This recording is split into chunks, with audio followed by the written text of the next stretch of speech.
من يهده الله فلا مضل له ومن يضلل فلا هادي له وأشهد أن لا إله إلا الله وحده لا شريك له وأشهد أن محمدًا عبده ورسوله يا أيها الذين آمنوا اتقوا الله حق تقاته ولا تموتن إلا وأنتم مسلمون يا أيها الناس اتقوا ربكم الذي خلقكم من نفس واحدة وخلق منها زوجها وبث منهما رجالا كثيرا ونساء واتقوا الله الذي تساءلون به والأرحام إن الله كان عليكم رقيبا يا أيها الذين آمنوا اتقوا الله وقولوا قولا سديدا يصلح لكم أعمالكم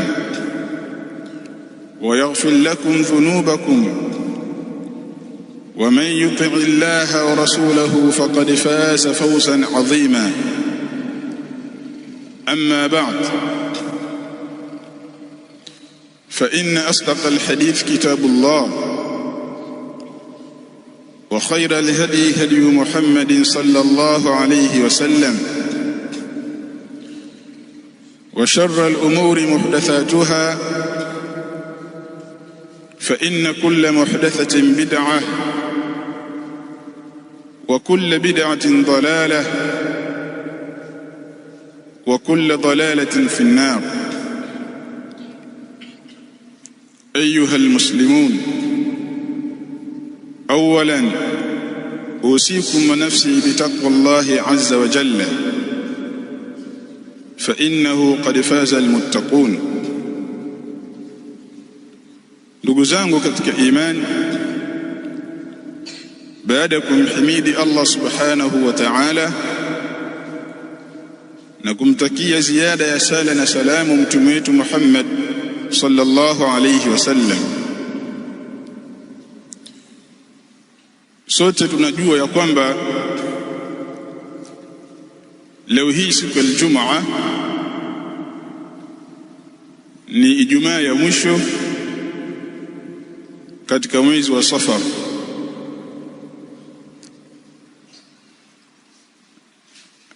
na kuanzia kesho biidhnillah subhanahu wa ta'ala utaingia mwezi wa Rabiul Awwal, mwezi wa mfungo sita, mwezi ambao baadhi ya Waislamu kusherehekea mazazi ya mtume wetu Muhammad sallallahu alayhi wasallam inapofika tarehe 12 ya mwezi huo. Kwa munasaba huu na kwa hilo ambalo latarajiwa kufanywa baada ya siku chache zijazo, nimeonelea katika hutuba yangu ya leo tukumbushane kuhusiana na bid'a hii,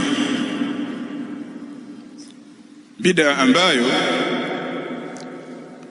baadhi ya Waislamu wanaitakidi na kuamini ya kwamba ni sehemu katika dini na ni sehemu katika kudhihirisha mapenzi ya Mtume Muhammad sallallahu alaihi wasallam,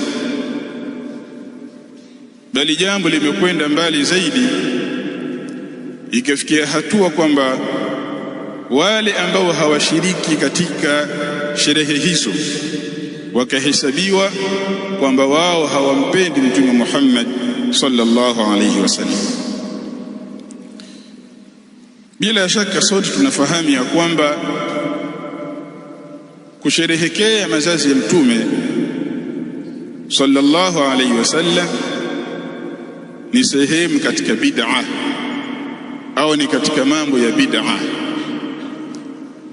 Na mimi leo sintazungumzia bid'a kama bid'a, wala kuyachambua mazazi ya Mtume Muhammad sallallahu alaihi wasallam, bali katika khutba ya leo tutatoa maswali 6. Haya maswali 6 haya tutayaelekeza kwa watu ambao wanaosherehekea maulidi na wana haki ya kujibu haya maswali 6. Lakini vile vile ni fursa kwa Waislamu wa kawaida ambao sio wajuzi wa dini, Waislamu wa kawaida wakasikiliza maswali haya, kisha wakachukua maswali haya wakayapeleka kwa mashekhi zao na viongozi wao wa dini. Sehemu ya maswali haya, mtu atakapokuwa ameulizwa atakuwa katika moja ya hali tatu: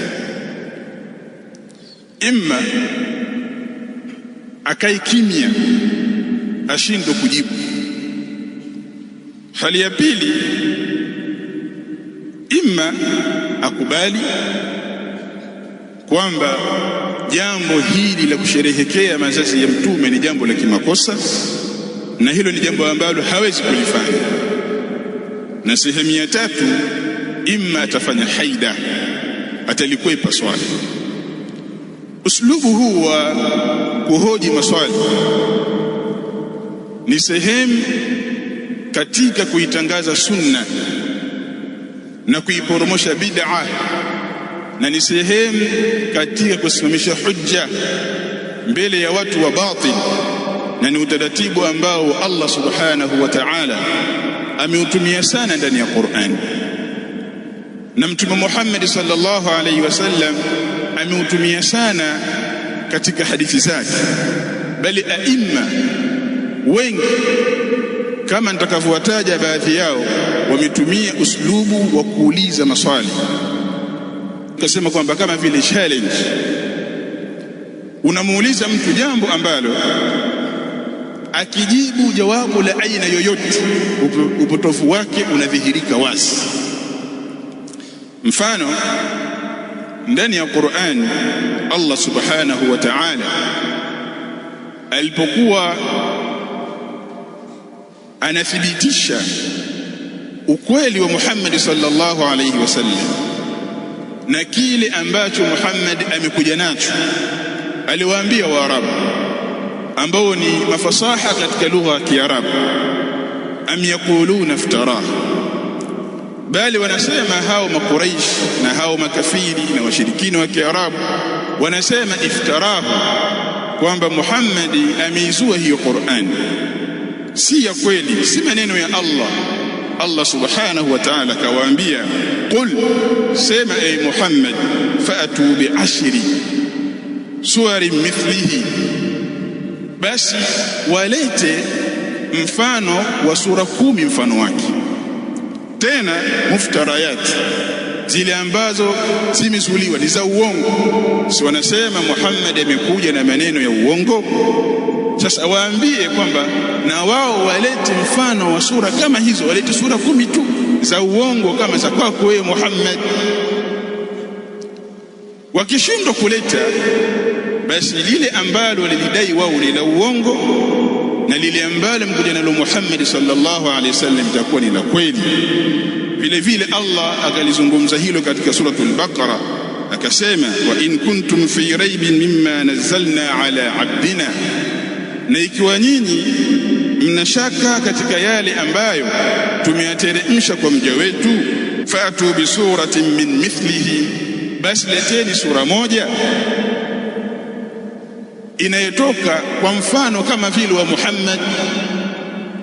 Leteni sura moja ambayo itakuwa inafanana na ile sura ambayo anayo Muhammad, kwa sababu ahlul ilm wanasema Mtume Muhammad sallallahu alaihi wasallam alikuwa ni rajulun ummi, ni mtu ambaye hakuwahi kusoma wala hakuwahi kusoma vitabu wala hajui kusoma palipoandikwa, lakini anakuja na maneno ambayo yana hikma, yana uadilifu ndani yake. Sasa ikiwa nyinyi Makuraish mnatilia shaka katika hiki ambacho Muhammad amekuja nacho, basi na nyinyi leteni mfano wa sura moja ambayo atakayeleta sura hiyo awe anafanana na Muhammad katika sifa za kutokujua kusoma palipoandikwa. Hilo Makuraish watashindwa. Ndio maana Allah subhanahu wa ta'ala katika suratu Hud na katika suratul Qasas akasema, fa in lam yastajibu lak fa'lam annama yattabi'una ahwa'ahum, wasipokuitikia wewe wakakukubali baada ya kuleta maswali haya na wakashindwa kujibu, wakashindwa kufanya walichoamrishwa, basi fa'lam annama yattabi'una ahwa'ahum, fahamu ya kwamba hao wanafuata matamanio yao, hawafati haki. Waman adallu mimman ittaba'a hawahu bighairi hudan min Allah, na hakuna mpotevu katika wapotevu kuliko yule ambaye anafuata matamanio yake basi na kufuata mwongozo utokao kwa Allah. Inna Allaha la yahdi alqawma adh-dhalimin, hakika Allah hawaongozi watu madhalim. Na katika suratu Hud Allah aliposema, am yaquluna iftara qul fa'tu bi'ashri suwarin mithlihi muftarayat wad'u man istata'tum min duni Allahi in kuntum sadiqin, akasema fa in lam yastajibu lakum fa'lamu annama unzila bi'ilmi Allah. Wasipokuitikieni katika hili wakaendelea kuukataa Uislamu baada ya kushindwa na wao kuleta mfano wa kile ambacho amekuja nacho Muhammad, basi fahamuni ya kwamba hakuna vingine, hiki ambacho amekuja nacho Muhammad kimeteremshwa na Allah subhanahu wa ta'ala. Lengo la kusoma aya hizi ni kuelezea kwamba miongoni mwa njia za kuthibitisha hujja na kuithibitisha kauli ya haki ni kuyaelekeza maswali, kuelekeza kazi kwa yule khasimu wako, kwamba ikiwa hili jambo ni jambo la kimakosa, basi mfanya hivi na hivi na hivi na hivi kwa mtazamo wako wewe. Ikiwa utashindwa kufanya hivyo au utashindwa kutoa maelezo au utashindwa kujibu haya maswali, basi fahamu ya kwamba wewe uko katika batil na hiki ambacho mimi nimesimamia kipo katika haki. Mfano katika Qur'ani ni mingi, nitataja mfano mmoja katika Qur'ani. Nabii Ibrahim alayhi salam katika suratu Shu'ara alipokuwa akiwasimamishia hujja wale watu wake ambao walikuwa wanaabudu masanamu, aliwauliza baadhi ya maswali. Aliwaambia hivi, hal yasma'unakum idh tad'un au yanfa'unakum au yadhurrun, hivi haya masanamu haya mnayoyaomba nyinyi mnakuabudu, hal yasma'unakum, je wanakusikieni? Idh tad'un, pindi mnapokuwa mnapoyaomba, umekaa kwenye sanamu pale, waomba wewe mwenyewe katika akili yako wewe mwenyewe bila kutumia dalili, unaamini ya kwamba hili sanamu linakusikia? Au yanfa'unakum, au yanakunufisheni haya masanamu, au yadhurrun, au yanakudhuruni. Jawabu ambalo lilitakiwa liletwe hapa na wale makafiri ni kusema ya kwamba ndiyo yanatusikia, au ndiyo yanatunufaisha na yanatudhuru, au hapana. Sasa katika njia za watu wa batil, unapowapelekea maswali mazito, ima wakaikimia washindwe kujibu, au ima akubali na hile haliwezekani, kwa sababu akikubali tayari itakuwa amethibitisha upotovu wake, au ima afanye haida, akwepe lile swali kama alivyofanya hawa jamaa zake Ibrahim. Baada ya Ibrahim kuuliza haya maswali kwamba je, haya masanamu yanasikia, yanakudhuruni, yanakuleteni madhara, yanakuondosheeni madhara, au haya masanamu yanakuleteni manufaa? Waliposhindwa kuleta jawabu la sawa sawa, wakasema qalu bal wajadna abaana kadhalika yafalu, bali sisi tuliwakuta baba zetu hivi wakifanya. Hawakuulizwa hilo jambo, Hawakuulizwa kwamba haya mnaoyafanya mliwakuta baba zenu wanafanya au hawafanya. Waliulizwa, haya masanamu mnayoyaabudu, je, yanasikia? Yanaleta manufaa? Yanaondoa madhara? Wakakaa katafakari ya kwamba wakijibu ndio au hapana, tayari upotofu wao utakuwa umethibitika wazi wazi. Wakatumia njia kukwepa swali, wakasema, sisi tumewakuta baba zetu wakifanya hivyo na sisi tunafanya hivyo hivyo. Na maelezo ndani ya Qur'an namna mitume wa Allah subhanahu wa ta'ala walivyokuwa wakipeleka maswali mazito kwa wale maadui zao kwenye kuwasimamishia hujja kwamba wao wapo katika upotovu na hawa mitume ndio wamesimama katika haki, kwa ni wajibu wao kuifuata haki. Ni kama vile Ibrahim alayhi salam katika suratul Baqara alipokutana na Namrud, mfalme ambaye alidai kwamba yeye ni Mungu. Ibrahim alimuuliza swali moja tu basi, kwamba Mola wangu mimi, fa inna Allaha yati bishamsi min almashriq, Mola wangu mimi analitoa jua upande wa mashariki kulipeleka magharibi. Sasa wewe si Mungu, emlitoe magharibi kulipeleka mashariki. Fubuhita alladhi kafara. Hizi ni hujja. Kwa hiyo wanafunzi na tulabul ilmi, miongoni mwa njia za kusimamisha hujja mbele ya khasimu ni kumpelekea maswali ambayo hatuweza kuyajibu. Na katika wanawachuoni wameandika vitabu vingi na wakaleta challenge nyingi kwenye vitabu vyao. Hapa nitataja vitabu viwili tu vya wanawachuoni wa Kiislamu. Kitabu cha kwanza ni kitabu Al-Haida, kitabu ambacho kiliwahi kuelezewa hapa katika miaka 2008 2009 na shekhu wetu kipindi anatusomesha Al-Qawaid Al-Muthla kwa mara ya kwanza kabisa. Tulipofika katika maeneo ya shubuhatun wa jawabu kuhusiana na masala asma wa sifat, shekhi alituletea hapa habari za Abdul Aziz Al-Kinani na Bishr Al-Marisi, na tukasomewa kisa chote kuanzia mwanzo mpaka mwisho, na kitabu kipo.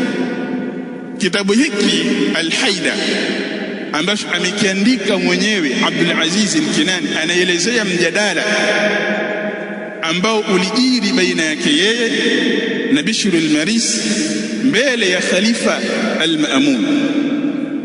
Siwezi kuelezea yale ambayo Abdul Aziz Al-Kinani alikuwa akimhoji Bishr Al-Marisi na akawa anashindwa kujibu yale maswali, bali katika jambo kubwa ambalo lilifanya mwanachuoni huyu, kuna baadhi ya maelezo alikuwa anamwambia Al-Ma'mun kwamba mimi ninamuuliza huyu juu ya jambo fulani, akijibu jambo hilo na ikathibitika ya kwamba yeye yupo katika haki na mimi nipo katika batil, kata shingo langu niuwe hapa hapa. Afakana muhoji hivi kuhusu Qur'an, kwamba Qur'ani ni makhluq. Ni kitabu kizuri ambacho kikisoma unaona ni namna gani wanawachuoni wa kisalafu walivyokuwa na uwezo wa kusimamisha hujja mbele ya watu wa batil. Na watu wa batil asili yao hawana mashiko wala hawana dalili, wao kazi yao ni kuchukua shubuhati. Na kitabu kingine ni Minhaju Sunnati Nabawiyya cha Sheikh al-Islam Ibn Taymiyyah rahimahullahu ta'ala. Ibn Taymiyyah kitabu hiki alikiandika akimjibu mwanachuoni mmoja wa Kishia anaitwa Ibn al-Mutahhir al-Hilli. Ibn al-Mutahhir al-Hilli aliandika kitabu kinachoitwa Minhajul Karama fi ithbati al-imama, akaweka hujja ndani ya kitabu chake kile kuthibitisha uimamu wa maimamu 12 wa Kishia. Sheikhul Islam Ibn Taymiyyah rahimahullahu ta'ala alivyoletewa kile kitabu akakiona, yeye akaandika Minhaju Sunna ambayo ipo katika juzuu 8. Akikijibu kitabu hiki, miongoni mwa uslubu ambao Ibn Taymiyyah ameutumia ni uslubu wa kuleta challenge. Na kitabu hiko tokea kilivyoandikwa miaka hiyo na mpaka wa leo hakuna Shia ambaye amethubutu kujibu. Na katika faida nyingine inayopatikana kwenye kitabu hiki Minhajus Sunna ni uslubu wa ilzamat ambao Ibn Taymiyyah ameufanya sana kwenye kitabu hiki. Sitaki kukunjuka sana kuelezea masuala ya ilzamati ni nini na katika upande wa mijadala ilzamati na kuwaje, lakini almuhimu ya kwamba ukipata vitabu hivi na vitabu vingine vya wanawachuoni, hii Alhaida ya Abdul Aziz Al-Kinani, hii Minhajus Sunna na vitabu vingine vya wanawachuoni, utaona ya kwamba uslubu wa kuleta maswali ambayo ni maswali mazito kuwapelekea watu wa batil na kuwafanyia ilzamati katika baadhi ya mambo, ni katika mambo ambayo yamepelekea kwa kiasi kikubwa sana kuinyanyua haki na kuiporomosha bid'a. Yule unaizungumza naye hataweza kukubali, lakini wale ambao watakaomsikiliza, wale ambao wanaomshuhudia, watakiri ya kwamba hili jambo si jambo la sawa sawa. Aqulu qawli hadha wa billahi tawfiq. Alhamdulillahi rabbil alamin wassalatu wassalamu ala rasulillahi sallallahu alayhi wasallam wa ala alihi wa ashabihi wa man tabi'ahum bi ihsanin ila yawmiddin, amma ba'd. Katika khutba ya kwanza tulikuwa tunaweka msingi kuhusiana na anwani ya maudhui yetu kwamba tuna maswali sita. Haya maswali sita haya tunaelekeza kwa wale wanaosherehekea mazazi ya Mtume Muhammad sallallahu alaihi wasallam. Yachukue haya maswali sita, pelekee shekhi wako, mzazi wako, kaka yako. Na haya maswali sita haya si makhsus kwa mashekhe tu na waalimu, hata wewe Muislamu wa akida pia chukua haya maswali sita, iulize. Ukishindwa kupata jawabu, basi achana na mambo ya maulidi, hayana maana. Na tunaposema ya kwamba ukishindwa kupata jawabu, tunakusudia kwamba ukishindwa kupata jawabu linalothibitisha kwamba wewe hapo ulipo upo katika haki, achana nalo hilo jambo, halina maslahi na wewe. Haya maswali sita haya, baadhi yake yatakuwa na vipengele A, B, C na mengine yatakuwa hayana kipengele. Swali la kwanza, nitatoa maelezo alafu tunaweka swali.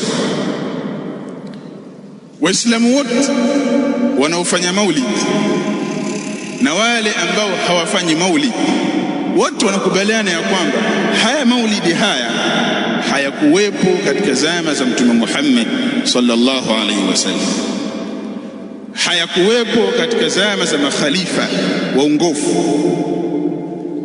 hayakuwepo katika zama za tabi'ina wala atba'u tabi'ina, wala katika zama za aimmatul arba'a. Hili ni jambo ambalo wote wanaofanya maulidi na wasiofanya maulidi, wanaolikubali hili jambo na wanaolikataa hili jambo, wote wanakubali ya kwamba haya mambo katika zile alqurunu thalatha almufaddala, haya mambo hayakuwepo. Hili jambo la kukutana tarehe 12 hili kwa ajili ya kusherehekea mazazi ya Mtume Muhammad sallallahu alaihi wasallam, hilo jambo halikuwepo. Watu wote tu wanakubali hivi. Sasa maswali yetu katika kipengele cha kwanza ni kama ifuatavyo. Swali la kwanza, ni lini maulidi yalianza? Hakuna mjadala hapo. Jawabu, yalianza mwaka fulani, yalianza sehemu fulani. Basi ni lini maulidi yalianza? Hilo ni swali la kwanza, sehemu A. Swali B, tukishapata kujua ni lini yalianza, basi tunaomba mtujulishe ni nani aliyeanzisha. Manake hakuna kinachopatikana isipokuwa atapatikana mwanzishaji. Alafu swali C, baada ya kumpata huyo aliyeanzisha hayo maulidi, tuelezeni itikadi yake ni itikadi gani, alikuwa na itikadi gani? Hili swali hili kupelekea shekhe wa maulidi mahala popote tutakapokuwa, hata kama toka katika nchi za Kiarabu, peleke. Tunakubaliana kwamba maulidi hayakuwepo katika zama za Mtume, katika zama za masahaba, katika zama za maimamu, yani kama vile al-Imam Shafi'i, al-Imam Maliki, al-Imam Ahmad, al-Imam Abu Hanifa, wote hawa maimamu wanne hawajui kitu kinachoitwa al-ihtifalu bil maulid an-nabawi. Hawajui kitu hicho sababu hakikuwepo katika zama zao. Sasa lini alianza? Ni nani aliyeanzisha? Na huyo aliyeanzisha itikadi yake alikuwa na itikadi gani?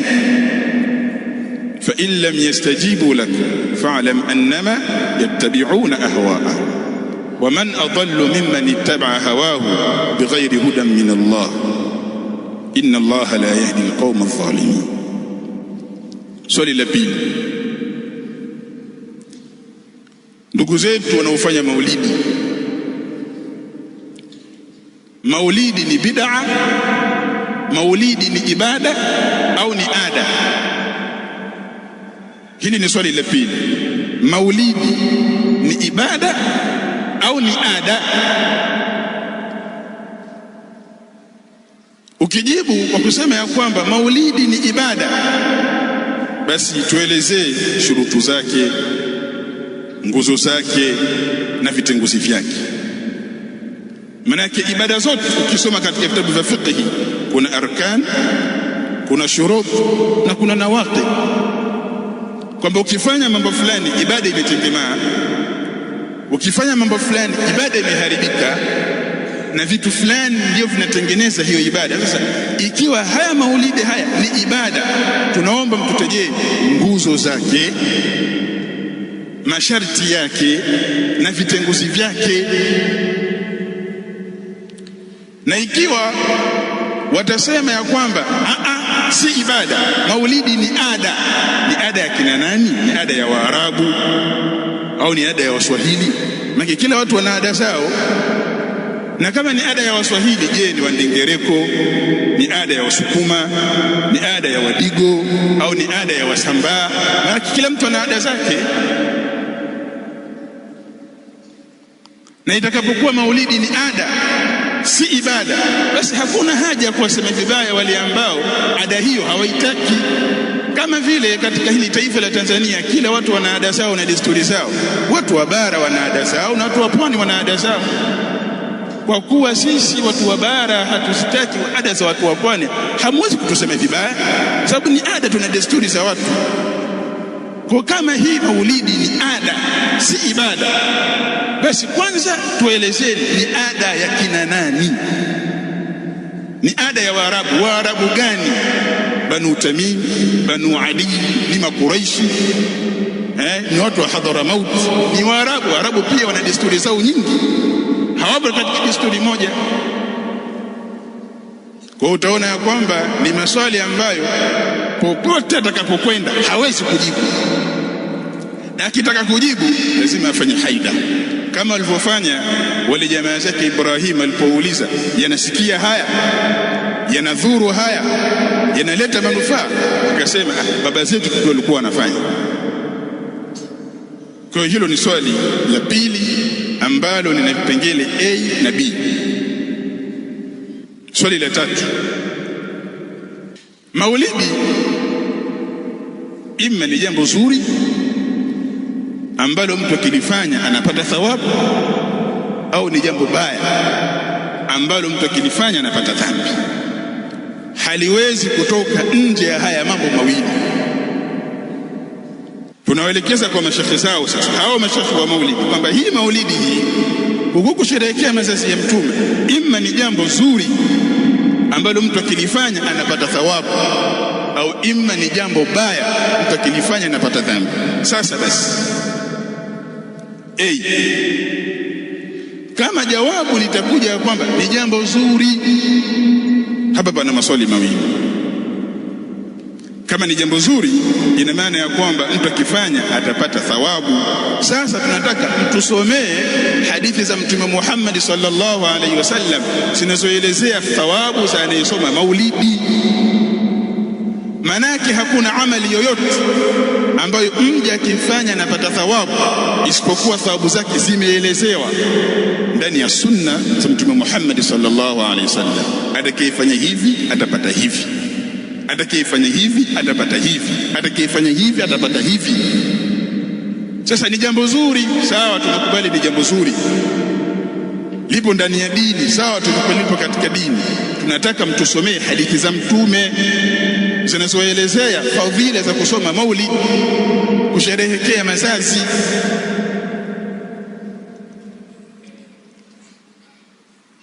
Ikiwa hilo litashindikana, tunauliza tena, kwani kuna uwezekano katika hii dini ya Kiislamu likapatikana jambo zuri ambalo mtu akilifanya anapata thawabu, afu jambo hilo Mtume Muhammad sallallahu alaihi wasallam halijui wala hakulifundisha? Yawezekana kweli? Akisema inawezekana, basi tayari aishakufuru tayari. Manake atakututhibitishia kwamba uko uwezekano wa kutungwa kwa ibada na sikawa ni sahihi ndani ya Uislamu baada ya Mtume Muhammad sallallahu alaihi wasallam kufariki. Likiwa ni jambo baya, tayari jambo limekwisha, kwamba achaneni nalo, kwa maana mkilifanya mnapata madhambi. Hilo ni swali la tatu ambalo lina vipengele viwili. Swali la nne, nini hukumu ya maulid? Nini hukumu ya kisheria katika ihtifalu bil maulid an-nabawi? Je, ni wajib au ni sunna au ni haram au ni makruh au ni mubah? Kwa sababu yale matendo ya wanadamu wanawachuoni wameyadhibiti katika ahkamu al-khamsa. Sasa hii maulidi hii katika zile ahkamu al-khamsa, zile hukumu tano, yaingia wapi? Ni jambo la lazima, kwamba lazima mtu afanye, asipofanya anapata dhambi? Je, ni jambo la sunna au ni jambo la haram, atakayefanya anapata dhambi? Au vile vile ni jambo la makruhu au ni jambo la mubah? Na kila jibu litakapotoka anatakiwa lete dalili, sababu tayari ni jambo ambalo amelinasibisha katika sheria za Kiislamu. Swali la tano, ukisoma katika vitabu vya usulul fiqh, kuna kipengele wanawachuoni wa usulul fiqh wanakiweka maqasidu shari'ati islamiyya. Hii sharia ya dini ya Kiislamu Allah subhanahu wa ta'ala ameileta, ina malengo. Katika malengo hayo ya sheria dini ya Kiislamu wanasema ni kuhifadhi mali katika daruriyatul khams, kuhifadhi mali, kuhifadhi dini, kuhifadhi nafsi ya mtu na kuhifadhi akili ya mtu na kuhifadhi nasabu yake, kwa maana hifdhu din wal mal wan nafs wal aql wan nasab. Sharia zote za Kiislamu ukizichunguza zinarudi katika haya mambo makuu matano, imma kwenye kuhifadhi dini au kuhifadhi mali au kuhifadhi kizazi au kuhifadhi nafsi au kuhifadhi akili. Sheria imekuja kulinda hivi vitu vitano. Sasa haya maulidi haya ambayo ni katika mambo ambayo watu wanatoa gharama na wanagharamika sana, na ikafikia hatua watu kupewa hukumu ya kwamba asiyekusherehekea haya mazazi, hizi sherehe, huyu hampendi Mtume. Swali tunalolouliza hapa katika swali la tano ni kwamba maulid katika maqasidu shari'ati islamiyya yanaingia wapi? Yani maslahi yake yanarudi wapi? Yanarudi kwenye kuhifadhi dini au kuhifadhi mali au kuhifadhi nafsi au kuhifadhi akili za watu au kuhifadhi nasabu na vizazi vyao? Bali ukichunguza maulid kwa yale ambayo yanayofanywa ndani ya maulid, utagundua ya kwamba ni katika mambo ambayo yanakwenda kuharibu dini, ni katika jambo ambalo linaharibu mali, lakini vivi katika jambo linaharibu akili za watu. Watu wanakuwa ni wapungufu wa akili, kwa sababu mpaka inafikia hatua mwanaume mzima anasimama mbele ya wanaume wenzake, alafu anaonekana huyo ni shekhe, anakata mauno, anacheza hapo. Hawezi kuwa na akili sawa sawa, huyo hana akili. Kwa hiyo ni katika vitu ambavyo vinadhuru akili ya mtu. Na swali la mwisho, sheria ya dini ya Kiislamu kama wanavyosema watu wa fiqh, jaat ash-shari'atu al-islamiyya lijalbi al-masalih wa takthiriha wa dar'i al-mafasid wa taqliliha. Sheria ya dini ya Kiislamu imekuja kuleta maslahi katika yale mambo matano: mali, dini, nafsi, akili na kizazi. Sheria ya dini ya Kiislamu imekuja kuleta maslahi kwenye hivi vitu vitano: wa takthiriha, na kuyafanya kuwa mengi, wa dar'il mafasid, na kuzuia madhara na mafsad, wa taqliliha, na kuyafanya kuwa ni machache. Kwa maana ikishindikana kuondoa mafsad, basi tuyafanye mafsadi yale yawe ni machache. Sasa ikiwa sheria ya dini ya Kiislamu imekuja kwa ajili ya kuleta maslahi na kuyafanya kuwa mengi, na kwa ajili ya kuzuia mafsadi na kuyafanya kuwa ni machache, yale ambayo yameshindikana kuondolewa, tunawauliza watu wa maulidi, haya maulidi haya ni katika masalih au ni katika mafasi? Kama ni katika masalih, basi inabidi tuyafanye yawe mengi, na kama katika mafasi, basi tuyache, sababu hayana faida. Na ikiwa utasema ya kwamba maulidi yana maslahi na yana masalih katika sheria ya dini ya Kiislamu, sisi tutakurejesha wewe katika zile daruriyatul khams, kwamba ikiwa maulidi ina maslahi yake yanarudi wapi? Katika dini au katika mali au katika nafsi za watu na akili zao au kwenye nasab? Inarudi wapi maulidi? Maslahi yake yanarudi wapi? Haya ni maswali muhimu mno ambayo sisi tunaelekeza kwa watu ambao wanasherehekea mazazi ya Mtume Muhammad sallallahu alaihi wasallam kile inapoingia mfungo 6 mwezi wa Rabiul Awwal tarehe 12. Haya maswali haya hawatoweza kuyajibu, na wakishindwa kuyajibu, fa'lam annama yattabi'una ahwa'ahum, fahamu ya kwamba hao wanafuata matamanio yao. Wa man adallu mimman ittaba hawahu bighairi hudan min Allah. Na kwa kumalizia khutba yangu, natoa nasaha kwa Waislamu, hasa wale Waislamu wa kawaida. Wanatakiwa wajiwekee mazingira ya kupenda kuhoji katika jambo la dini yao, na huo ndio utaratibu wa sawa sawa. Si kila jambo ambalo shekhe atalisema na atakuamrisha ulifanye basi wewe ni kukubali tu. Hapana, jambo lingine unabidi wewe umuulize shekhe, hili jambo limethibiti? Kuna baadhi ya watu wao dini yao wameshainasibisha kwa shekhe, kwamba shekhe akisema hakuna tena cha kuzungumza. Lakini mtu kama huyo hayuko tayari dunia yake wala pesa zake kusinasibisha kwa shekhe, kwamba shekhe yeye pesa yangu akitaka atachukua chochote anachokitaka. Hakuna mtu wa sampuli hiyo. Kwa hiyo maswali haya ni maswali muhimu, yachukue, mpelekee shekhe wako, mpelekee mwalimu wako, mpelekee ustadhi wako, ajibu haya maswali. Na haya maswali ambayo tumeyauliza ni maswali muhimu mno, ambayo ukiyachunguza kwa undani zaidi yanathibitisha kwamba hili ni jambo ambalo halipo katika dini. Na sisi Ahlus Sunna wal Jamaa tunaitakidi ya kwamba kusherehekea mazazi ya Mtume Muhammad sallallahu alaihi wasallam si katika jambo la dini.